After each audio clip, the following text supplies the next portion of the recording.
آئیے دوستوں، میں آپ کو ایک کہانی سناتا ہوں۔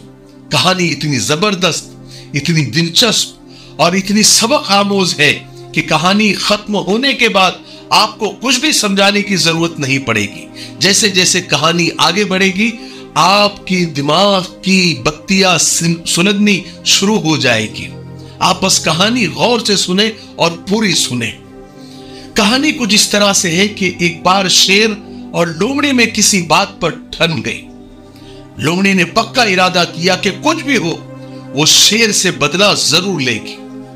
لومڑی نے جنگل میں ایک بیوٹی پارلر کھولا اور جنگل کے بادشاہ شیر کے پاس دعوت نامہ لے کر وہ پہنچی، انویٹیشن، اور 10 بار جھک کر سلام کیا اور کہا کہ حضور عالی مقام، آپ کے مبارک قدم ہمارے بیوٹی پارلر میں آپ رکھیں اور اس کی ریبن کاٹیے، اس کا افتتاح کیجئے، اوپننگ کیجئے۔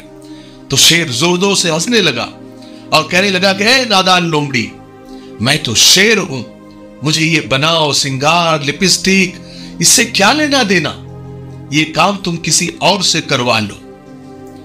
تو لومڑی نے کہا کہ اے خوبصورتی کے پیکر بادشاہ، یعنی مسکا لگانے لگی، شیر کو تعریف کرنے لگی، کہنے لگی کہ اے خوبصورتی کے پیکر بادشاہ، میرے رحم دل عالیجا، میں آپ کی ریپوٹیشن جنگل میں بہتر بنانا چاہتی۔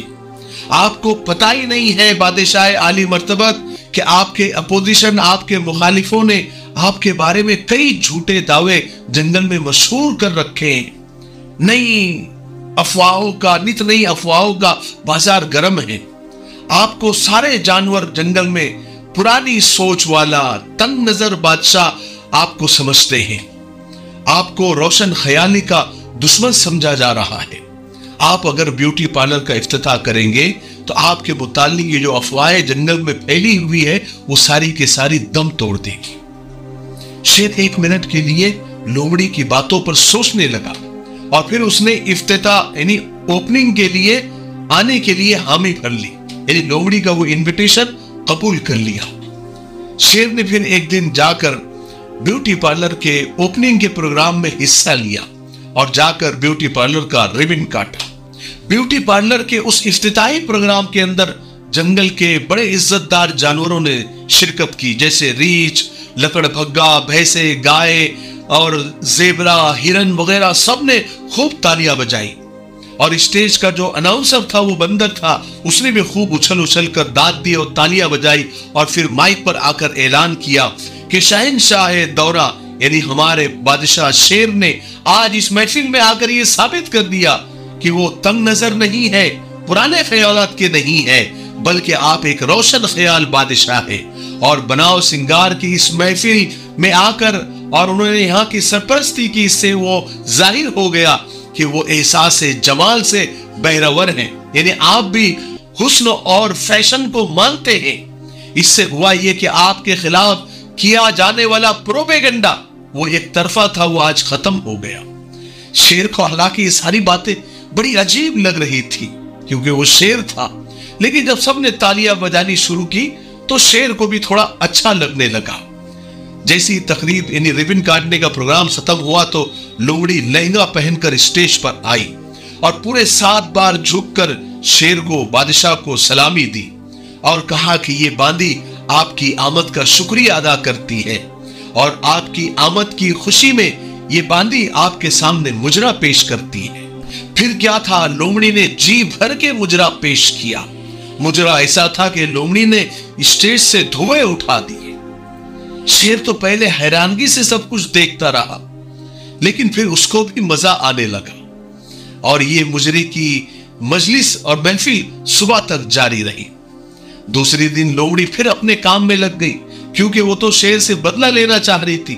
وہ ایک ایک جانور کے پاس الگ الگ گئی اور کہا کہ شیر کی ہوشیاری اور اس کی جو خراب نیت ہے وہ بڑھتی جا رہی ہے۔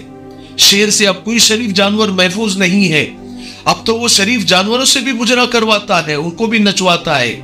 پہلے تو اس کمبخت شیر کے ہاتھوں ہماری جان محفوظ نہیں تھی، اب تو عزتیں بھی محفوظ نہیں ہے۔ اس طرح اس نے الگ الگ سب سے جا کر میٹنگیں کی، سب جانوروں سے، اور پھر لومڑی نے ایک الگ ہی پارٹی تشکیل دے دی، ایک الگ اتحاد بنا دیا۔ اس اتحاد کے اندر چیتا، بھیڑیا، سانپ، بندر، ریچھ سب شامل تھے۔ اور پھر خود ہی دوسرے دن شیر کے غار میں بڑی چالاکی کے ساتھ حاضر ہوئی اور عرض کیا کہ ذل الہی، اگر جان کی امان پاؤں تو کچھ عرض کرو۔ ذل الہی یعنی شیر اس وقت ہرن نوش فرما رہے تھے، اس کے بعد وہ اونگ رہے تھے، سونے کے موڈ میں تھے۔ اسی غنودگی کے عالم میں انہوں نے کہا کہ بولو کیا بات ہے۔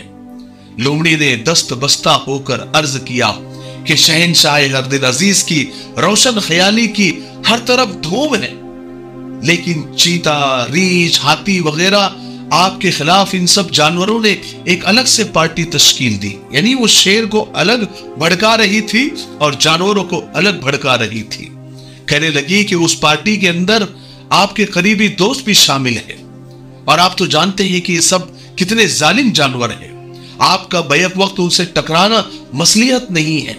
میرے پاس ایک ترکیب ہے جس پر عمل کرنے سے ان کے غبارے سے ہوا نکالی جا سکتی ہے۔ شیر نے غصے سے دہاڑتے ہوئے کہا کہ جلدی سے ترکیب پیش کی جائے، تجویز پیش کی جائے۔ لومڑی نے خوشامدی کے انداز میں، چاپلوسی کے انداز میں بولی کہ بادشاہ سلامت، یہ آپ کے خلاف جو جنگل میں پروپیگنڈا پھیلایا جا رہا ہے، یہ صرف آپ کے دانتوں اور ناخن کی وجہ سے ہے۔ اس میں شیر غصے سے دہاڑا اور کہا کہ کیا میں یہ سارے نکال دوں؟ لومڑی نے کہا کہ خدا نہ کرے بادشاہ سلامت، لیکن اگر آپ صرف اپنے پنجوں کے کچھ ناخن اور سامنے کے کچھ دانت اگر آپ نکلوا دیں تو آپ کی طاقت بھی بحال رہے گی اور دشمن کا پروپیگنڈا بھی خاک میں مل جائے گا۔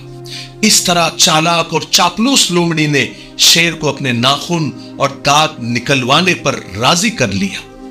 شیر نے بھی سوچا کہ کہیں سارے جنگل کے جانور جو سب نے مل کر ایک اتحادی پارٹی بنا لی ہے، کہیں سب مل کر مجھ پر حملہ نہ کر دیں۔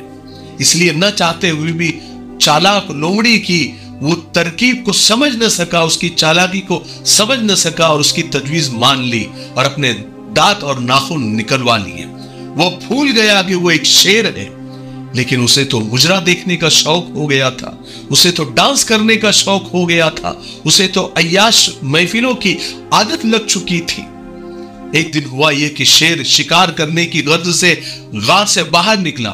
ایک ہرن کے پیچھے کئی کلومیٹر بھاگنے کے بعد اس ہرن کو قابو کیا، لیکن جب اس کے جسم میں اپنے ناخن وہ گاڑنا چاہ رہا تھا تو پنجے میں تو ناخن تھے نہیں، اس لیے پنجہ پھسل گیا۔ اس نے جلدی سے اپنے دانت ہرن کے گلے میں گاڑنا چاہے، لیکن یہ حربہ بھی ناکام ہو گیا کیونکہ دانت بھی وہ نکال چکا تھا۔ اسی جد و جہد یہ کوشش کے درمیان جب بہت کوشش کی اور ہرن قابو میں نہیں آیا تو ہرن کو بھی سمجھ میں آ گیا کہ ارے یہ شیر تو فارغ ہے، یہ تو بس نام کا شیر ہے۔ پھر ہرنی نے شیر کو 4-5 لاتیں ماری اور وہاں سے بھاگ نکلی۔ شیر نے اس طرح سے دن بھر کئی جانوروں پر قسمت آزمائی، لیکن ایک جانور پر بھی اس کا داؤ نہ چلا۔ شام تک اس کا برا حال ہو گیا۔ نڈال شیر گرتے پڑتے اپنے کچھارے نے اپنے گھر پہنچا، اپنے غار میں پہنچا۔ پھر اس وقت اس کو امید کی کرن دکھائی دی جب اسے دور سے لومڑی غار میں داخل ہوتی ہوئی نظر آئی۔ لومڑی نے بادشاہ سلامت کے آگے آج تو نہ سلام پیش کیا، نہ عزت کی، نہ شیر کو ذل الہی کہا، نہ عالی جا کہا، نہ ہی شیر کو شہنشاہ دورہ کہا، کچھ بھی نہیں، بلکہ لومڑی نے آ کر بالکل یعنی ٹام کے انداز میں، طنزیہ انداز میں کہا کہ بھوک تو بہت لگی ہوگی آج۔ شیر نے کمزوری سے کہا کہ ہاں مجھے بہت بھوک لگ گئی ہے، جلدی سے میرے لیے خوراک کا انتظام کرو۔ شیر نے پھر لومڑی سے کہا کہ دیکھو میں نے تمہارے ہی مشورے سے اپنے ناخن نکلوائے ہیں، تمہارے ہی کہنے پر میں نے سامنے کے دانت نکلوائے ہیں، اب تمہاری ذمہ داری ہے کہ تم میرے لیے خوراک کا انتظام کرو۔ لومڑی نے یہ سنا تو لمبا بالکل راکشس کی طرح قہقہا لگایا اور شیر کو زور سے ایک لات ماری اور کہنے لگی او بے وقوف جانور، کوئی کسی کے لیے کچھ نہیں کرتا، ہاں تیرے ساتھ چونکہ میرا ایک تعلق ہے۔ اب ارے ترے پر اتر آئی لومڑی، کہنے لگی کہ تیرے ساتھ میرا کچھ تعلق ہے، اس لیے میں تیرے لیے گوشت تو نہیں لیکن گھاس کا انتظام کر سکتی ہوں۔ یہ سن کر شیر کی آنکھوں میں غصہ آ گیا، اس نے لومڑی پر اچانک حملہ کیا، لیکن لومڑی جو پہلے سے تیار تھی وہاں سے ہٹی اور شیر جا کر گر پڑا۔ کچھ دن کے بعد پھر لومڑی شیر کے پاس آئی تو شیر بے ہوشی کے عالم میں بالکل نڈھال پڑا ہوا تھا۔ شیر نے جب لومڑی کو دور سے آتا ہوا دیکھا تو چلا کر کہا کہ مجھے گھاس کھانا بھی منظور ہے، اللہ کے لیے میرے گھاس کا ہی انتظام کر دو، اب تو میں گھاس کے لیے بھی گھومنے پھرنے کے قابل نہیں رہا۔ لومڑی نے شیر کی یہ بے بسی دیکھی، یہ مجبوری دیکھی تو لومڑی کی آنکھوں میں جیت کی چمک صاف دکھائی دے رہی تھی۔ لومڑی نے شیر کو طنزیہ انداز میں یعنی تانے کے انداز میں کہا کہ اے شیر، اے جانور، شیر بھی نہیں کہا کہ اے جانور، گھاس تو تم کو تبھی مل سکتی ہے جب تم منہ سے میاؤں میاؤں کی آواز نکالو۔ یہ سن کر شیر کا جی چاہا کہ زمین پھٹ جائے اور وہ اس میں دھس جائے، لیکن جس کو اپنے وقار سے زیادہ، اپنی عزت، اپنی غیرت سے زیادہ اپنی جان عزیز ہو، اس کی زمین میں دھس جانے کی خواہش بھی کبھی پوری نہیں ہوا کرتی۔ چنانچہ شیر نے اپنے آپ کو مار کر، اپنا جی کڑا کر منہ سے میاؤں میاؤں کی آواز نکالی، پھر رحم طلب نظروں سے لومڑی کی طرف دیکھنے لگا کہ اب تو گھاس مل جائے گی، لیکن لومڑی نے حقارت سے اسے دیکھا اور کہنے لگی کہ تیری یہ میاؤں میاؤں کی آواز ذرا ٹھیک سے نہیں نکل رہی ہے، تم کچھ دن پریکٹس کرو، جس دن تم میاؤں میاؤں کی آواز اچھے سے نکالنے لگ جاؤ گے، روزانہ تم کو باقاعدہ گھاس ملنا شروع ہو جائے گی۔ ابھی کی لیٹسٹ نیوز یہ ہے کہ شیر ابھی تک میاؤں میاؤں کی آواز نکالنے کی پریکٹس کر رہا ہے، اور ابھی یہ خبر بھی آئی ہے کہ شیر نے اب تک میاؤں میاؤں کی آواز نکالنا شروع کر دی ہے اور وہ کامیاب بھی ہو رہا ہے۔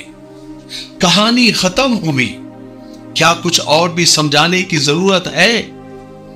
اگر سمجھانے کی ضرورت ہے تو 2 لائن میں آپ کو سمجھاتا ہوں کہ یہ شیر کوئی اور نہیں بلکہ امت مسلمہ ہے، ہم اور آپ ہے، جس کو زمانے کی رنگینیوں نے، فحاشی، روشن خیالی، شراب و شباب اور مجرموں نے اپنے پیچھے بھگا بھگا کر اور دوڑایا ہوا ہے۔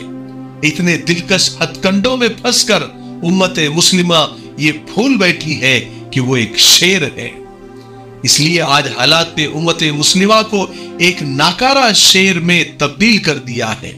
آج جب دنیا میں ہر طرف اس پر ظلم ہو رہا ہے تو یہ شیر بس میاؤں میاؤں کر رہا ہے۔ خدا بھی اس قوم کی حالت کو نہیں بدلتا جنہیں خود فکر نہ ہو اپنے آپ کو بدلنے کی۔ ہم اپنے آپ کو بدلے، اللہ کی رسی کو مضبوطی سے تھامے، شریعت پر چلے، دیکھیے سربلندی ہمارے ہی قدموں میں ہوگی، کامیابی ہمارے ہی قدموں میں ہوگی۔